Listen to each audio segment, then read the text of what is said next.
เคสวัสดีกลับมาอีกครั้งกับ Tiny Glass วันนี้จะมาถึงเรื่องของ Animation เนาะ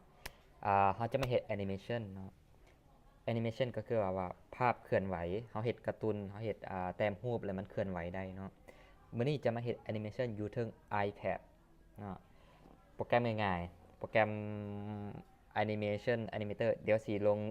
ลิงก์โปรแกรมอยู่ทางด้านลุ่มเนาะเราสามารถเอาไปลองใส่หรือว่าสีแต้มอยู่ PowerPoint สิเฮ็ดอยู่ใส่เจียเนี่ยได้ก็ได้เนาะฉะนั้นอันนี้ก่อนเขาจะไปเฮ็ดแอนิเมชันเขามาเบิ่งก่อนว่า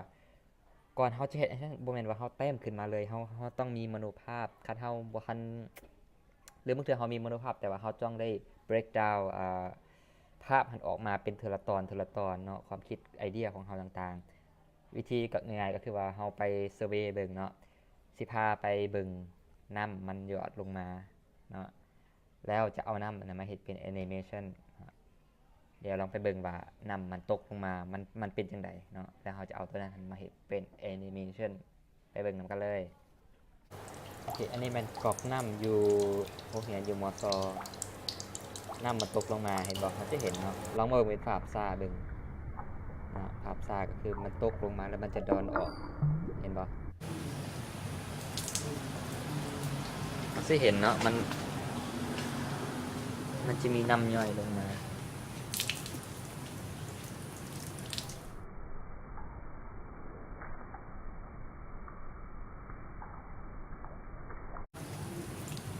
มันจะฟุ้งเนาะเห็นบอกฟุ้งมันไปหยอดมันก็ตอกตอก นี่เราเห็นแล้วเนาะว่าน้ำมันลงมาแล้วมันจะฟ้งออกเนาะฉะนั้นอ่ามันก็จะมีหลายๆแบบเนาะเพราะว่าน้ำมันออกมาเป็นสาย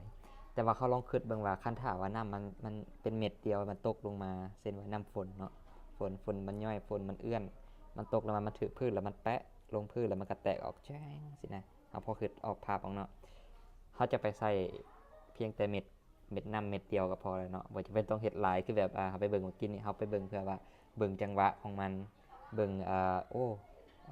timing เนาะระยะเวลาที่มันตกมันฟงออกเป็นจังไดอันนี้แบบคร่าวๆเนาะแต่ว่าเขาไปแต้มเม็ดเดียวเบิ่งก่อนลองเบิ่งกันเลยโอเคเขาจะมาเริ่มกันเลยเนาะเขาอาจจะเริ่มจากแต้มจากเป็นคล้ายๆคือหยดน้ำเนาะเม็ดน้ำนะแล้วเขาก็ขีดธรรมดา อาจจะใส่สีฟ้าแต่ว่าเขาโบใส่ดีก่อนเนาะเอาโบฟ้าใส่แต้มมาก่อนรูปหนึ่งดูว่าใส่ดีวันนี้เฟรมที่2เขาสังเกตเนาะยานเทิงเขาจะเห็นเฟรมที่2ออฟ2หมายความว่าเจียใบที่2เจียใบที่3กับแต้มรูปมันจะค่อยๆตกลงมาเนาะ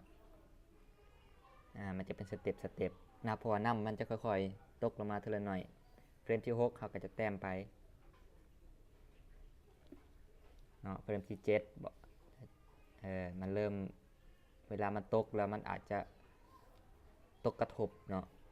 มันอาจจะแตกออกสิฮะนะช่วงที่มันแตกเขาก็แต้มไปลักษณะแบบมันแยกออกจากกันฮะนะเม็ดน้ำมันถึกกระทบแล้วมันสะออก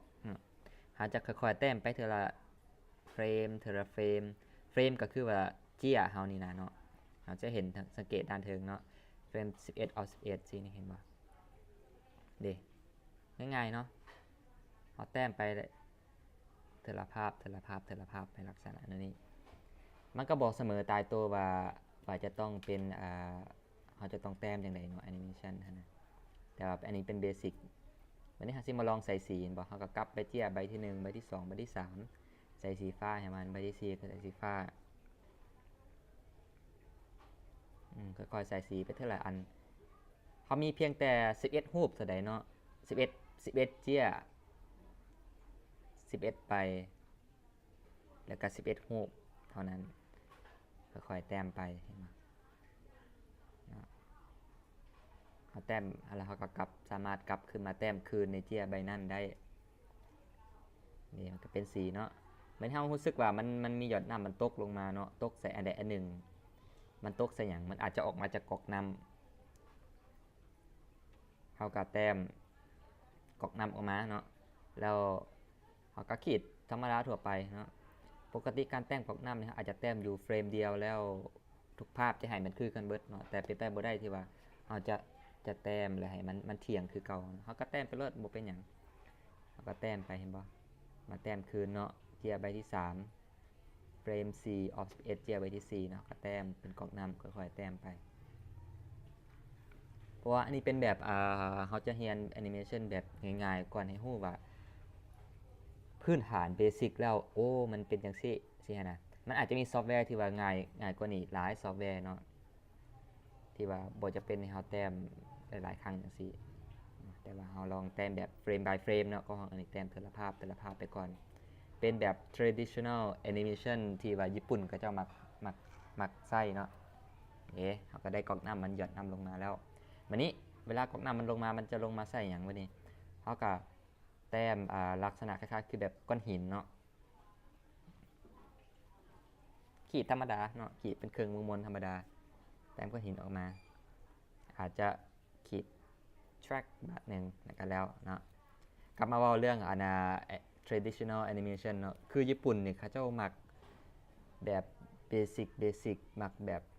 แต้มเซเจียเทราไบต์แ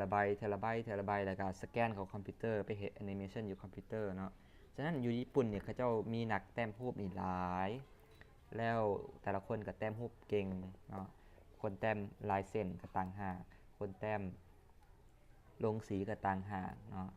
แล้วเขาเจ้าก็จะเป็นแอนิเมชันเรื่องหนึ่งนี่มันก็อาจจะเจียเป็นตับเต็มตู้หนึ่งสิฮะนะเนาะฉะนั้นการแต้มแบบเฟรม by เฟรมนี่ก็ญี่ปุ่นเขาเจ้ากันยังหมักแต้มอยู่เนาะคือที่เขากำลังเฮียนอยู่ในนี้เนาะก็คือว่าการแต้มแบบเฟรม by เฟรมเนาะฉะนั้นพื้นฐานเขาต้องได้แล้วเนาะพื้นฐานเขาจะต้องเฮียนรู้เรื่องเฟรม by เฟรมนี่ก่อนโอเคที่จบไปแล้วนั่นก็คือเป็นการเฮ็ดแอนิเมชันแบบง่ายๆเนาะที่ว่าใส่ซอฟต์แวร์อยู่ถึงiPad เนาะเขาจะมี iPad เขาอาจจะเฮ็ดจาก PowerPoint เฮ็ดจากโปรแกรมเพ้นธรรมดาแล้วเซฟเป็น JPEG แล้วก็กดเลื่อนไปเบิ่งก็ได้เนาะอันนี้มันเป็นเบสิกของแอนิเมชันเนาะหวังว่าหลายคนก็สิพอมารู้ภาพโอ้มันเห็นจังซี่เนาะขอบใจสำหรับติดตามเบิ่งอย่าลืมกด Subscribe อยู่ทางด้านลุม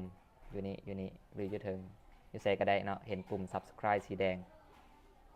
มันจะออกมาเพื่อว่าครั้งหน้าเราจะมาติดตามว่าสิเฮ็ดแอนิเมชันเกี่ยวกับหยังอีกเนาะโอเคขอบใจ